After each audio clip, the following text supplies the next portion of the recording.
This is the debut edition of The Making of a Professional Wrestler. On this program, we'll take a look at the talented Mitch Paradise. We'll journey back to Paradise's roots as he trains toward his dream of professional wrestling stardom. We'll see highlights of his success as an amateur wrestler in high school. Along the way, we'll meet those who witnessed Mitch grow into one of Minnesota's top stars. This is the making of a professional wrestler.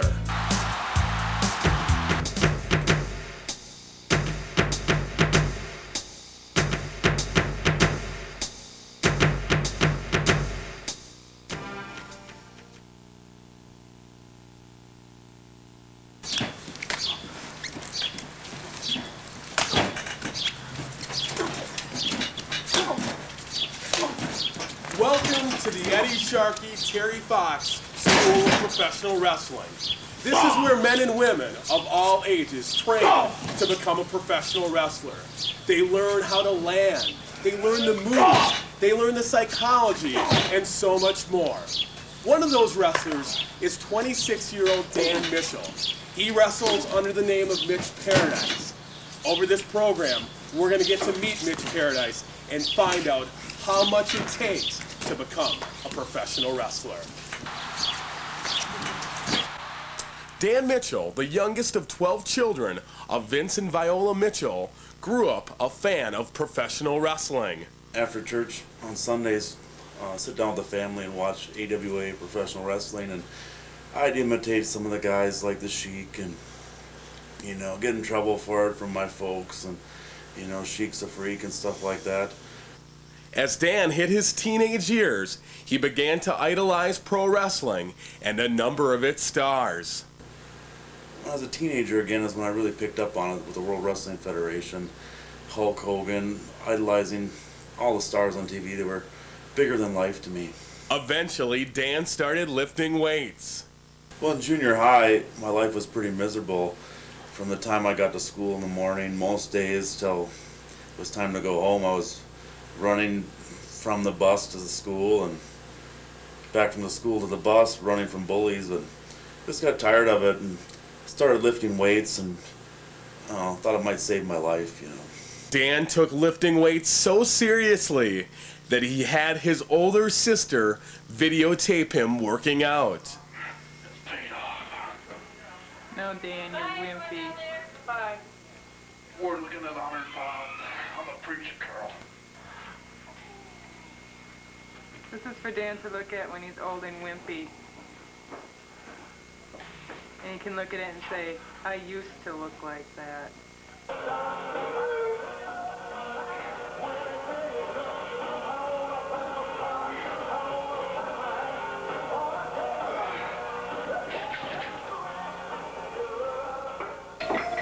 Well, that's it for another year. In 1990, I will survive!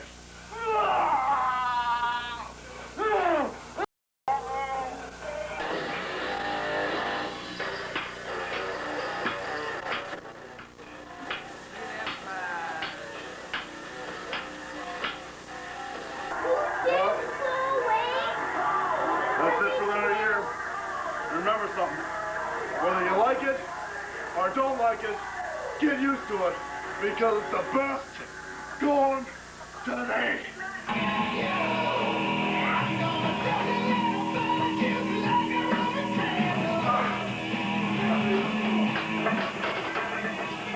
All my life I've lived alone, and I've never asked for any help. But I finally got smart enough to take his cowboy's opportunity when it came in my direction. And that man right there, he's the man.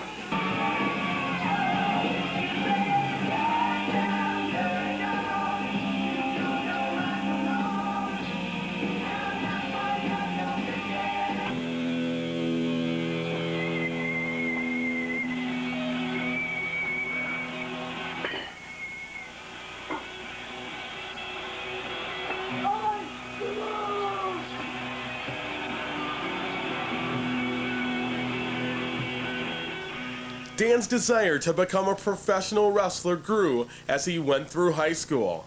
His senior year, he joined the wrestling team. I finally talked my folks my senior year and let me go out for a sport. Being on the farm, I was needed there. When I wrestled, I heard the roar of the crowd for the first time, and it's something that's always stuck with me, just the reaction of the people. After Dan graduated from high school, he put his dream on hold. Well, I was a little bit intimidated by the whole thing, and that along with, I went to my mother and, told her what I was going to do with my life, and she told me that's a pipe dream, Dan. Do something realistic with your life, and she was just looking out for me, and, so many people get hurt in wrestling, don't make it, so I can see her point. After 6 years of working and putting his lifelong dream on hold, a chance meeting changed things. Well, it happened October 1997. I was eating over at a local restaurant. I ran into a guy I was friends with in high school, which I hadn't seen in years. He taps me on the shoulder. The first thing he says to me, Dan, you still thinking about that wrestling career? And it felt like my prayers, the skies opened up and my prayers were answered. And I said, of course I am. And on the way home that day, I just had this feeling that my life was soon about to change. December of 1997, Dan Mitchell became Mitch Paradise. He wrestled his first match against Ian Xavier. I've had the opportunity to wrestle Mitch Paradise before, back in '97. I wrestled him not too long ago as well. He and I have pushed each other to the limit, and he's going to keep pushing me to the limit. I'm going to keep pushing him. That's what makes him a superstar. That's what's going to keep him as a superstar. My first match was kind of a blur. Came out, I had so many friends and family there. The crowd was electric. But honestly, from the time I came out of the dressing room to the time I went back in, it was such a blur. It was like time went by, like an hour was a second. Being a professional wrestler came naturally to Dan. I was straight off the farm and didn't feel like much of an athlete. I just lifted weights. When I got in the ring, it was a strange feeling. It was like all of a sudden I could do things that I never dreamed of. Maybe it's because I just gave it that much more effort, but everything really came easy for me in the ring as far as being smooth and being natural. After months of learning the basics, Dan had to move on. He met up with wrestling legend Eddie Sharkey. You can tell by looking at him, without even speaking to him, he's got the looks, the personality, the size. He's got it all. It's all right there. Meeting Eddie was one of the greatest things that happened to me so far in this business. I finally met an honest guy, and Eddie sat me down the first time I met him before he ever seen me wrestle. Told me exactly what I could expect out of this sport if I worked hard and paid my dues, and so far everything that he's promised has come true. Training with Sharkey and company, Mitchell kept advancing. And gave me a lot more experience as far as doing things right. Where I'd been trained, first of all, New Brighton, or Ridgefield. I learned a lot of things incorrectly, and it was almost harder than just starting fresh the first time because I had to relearn all the things that I was taught incorrectly. In a matter of months, Dan became one of Minnesota's top stars. Tremendous move on the part of Mitch Paradise. For a man Paradise's size, he is so agile, such a gifted athlete in that ring. Mitch Paradise is one in a million. He's the type of guy that comes to the camp and gives everything he can to make what he is. He allows us to work with him. He takes everything we teach him and uses it to his best ability. He's a natural at this one. As Mitch Paradise, Dan can successfully play the bad guy, the heel, or the good guy, the baby face. Well, I definitely prefer being the baby face, the good guy, feeling the roar of the crowd and the electricity in the air, and all these little kids that look up to you like I used to with my heroes. It's undescribable. In August of 1999, Dan experienced the thrill of a lifetime as he hung out backstage at the World Wrestling Federation SummerSlam. It was very intimidating to me. It was a dream come true, and every one of them guys made me feel like I was belonged back there and welcomed. It's something that I'll never forget. In the year 2000, Dan has gotten better and better. Well, I'd have to say he's probably the toughest opponent I've ever had. And the other thing that I'm kind of amazed by is it seems like every time I get in the ring with him, he's got something new in his arsenal. He's got a new move, he's got a new hold, he's got a new throw, he's got something that I haven't considered, something I haven't planned for, something I maybe don't have a counter for. And I think just working with him makes me a better wrestler, because the next time I'm going to be ready for something a little different. I got to train to keep up with him in the ring. Well, he's one of the biggest, most powerful guys I've ever seen. He's about 6'4", a couple 100 pounds, and he can throw people around in the ring like a rag doll. Dan's family has been very supportive of his wrestling career. We were in Vesely, Minnesota, which is very close to my hometown, and I had the opportunity to go after the heavyweight championship belts, me and Ian Xavier, and the titles were on the line. It was all the friends and family were there, and right before we went out that night, I spotted in the audience my uncle Francis, who had been in pretty rough shape. He had a heart attack, and blood clot went to his brain, and he had to have brain surgery, and nobody thought he'd pull through it. Everybody had written him off, and he shows up at my wrestling like he had before he got ill, and it felt like it was just an emotional time for me seeing him there. And I got on the mic, I dedicated the match to him, and afterwards we ended up winning the titles that night, and I held the belt up in the air, and he raised his arms in the air, and it was just a bond, a connection that I'll never forget. Dan has tremendous goals in the world of professional wrestling. In 6 months, I hope when that time comes that I'll be considered by a national organization, maybe the WWF, ECW, whoever will take me.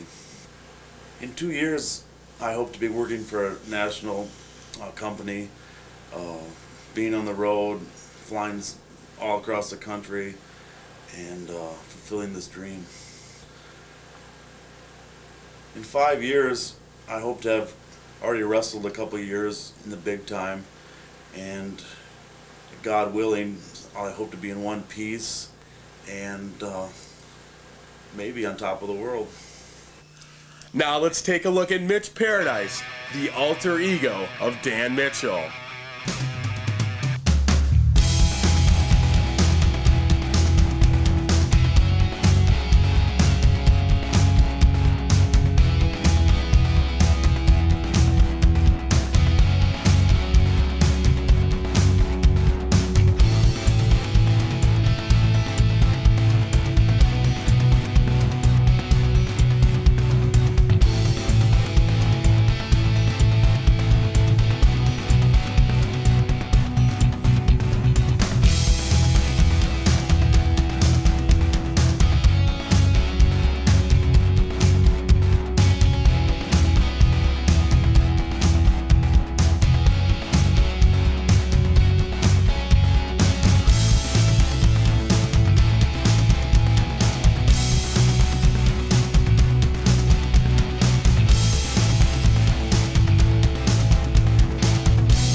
Oh, he's right up there with the Road Warriors, Rick Rude, Jesse Ventura. He'll go as far, maybe farther than all of them.